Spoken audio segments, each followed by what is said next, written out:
me the weight of your world and you'll raise it high for all of them to see,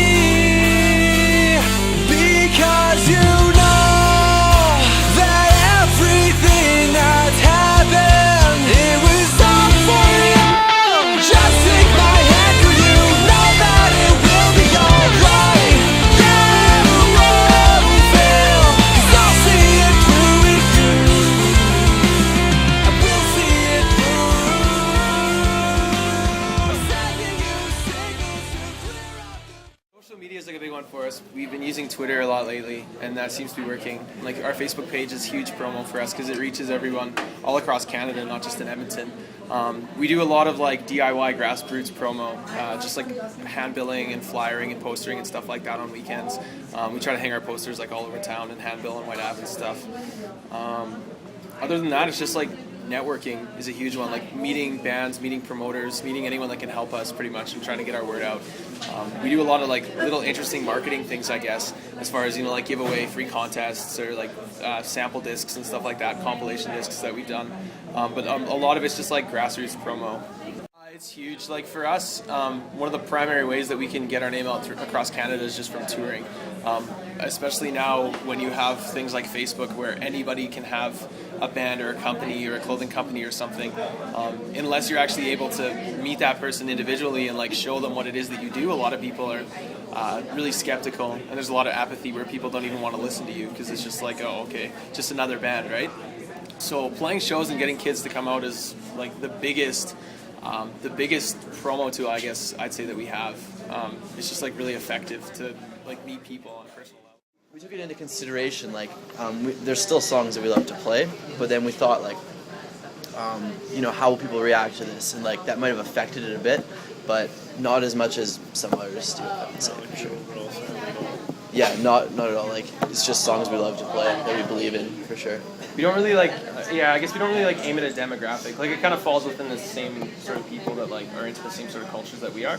But like one thing that people always have a hard time describing is like what genre we are, and that's just because we don't really write music to a genre. We built up that kind of network that we had in Edmonton and tried to see how many people could help us and how many people had contact lists of other promoters and stuff we could get, and then from there just use those lists to branch out to everyone else. And then actually we branched out to this one girl, her name's Jillian Durella. She's a promoter in Southern Ontario, and she helped us with a couple shows, and like now she's booking our entire Southern Ontario tour. So it's just kind of like, it's the same sort of networking, I guess. You start small, you meet people, and then you just like people meet people, and it's just like the basic ideas of networking. We're in charge of it, but we use companies to distribute it. Like, we go through a company for all of our online stuff called CD Baby, and then we have another company called, CD Baby, and then we have another company called Indie Pool that makes all of our discs and does all of our retail distribution, and they do some like online digital distribution and stuff too. But basically, like, we just let them run everything. Like, they just kind of work everything. We like get updates on how stuff's going, but it's almost impossible for an artist to put their music on iTunes themselves. Like, you need a third-party company to do it. And even getting your music in HMV, like, you can't just go to HMV and be like, I want my CD here. You have to have somebody with a name behind them. So that's really important to have like a company represent you. We always like look for new ways to kind of throw our music out there, like you said, like music blogs and stuff. Even just using social media, like there's SoundCloud and Reverb Nation and what's that other one? It's like Sonic Diz now has like artist-friendly profiles and stuff like that. So there's a lot of different ways that we can get our music out there on like I guess a smaller scale, like just trying to meet people one-on-one.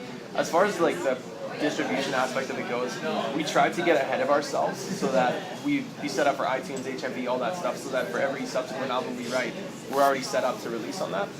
And I mean, we use the same resource that major labels use. Like Indie Pool is the main distributor for almost everyone. So they're pretty professional at what they do. The only thing that I guess we have to change is like we're going to be doing radio distribution soon and trying to get play on other radio stations and college radio and stuff. So we'll have to obviously like learn how to do that and just like network to find out how to do it, sort of thing.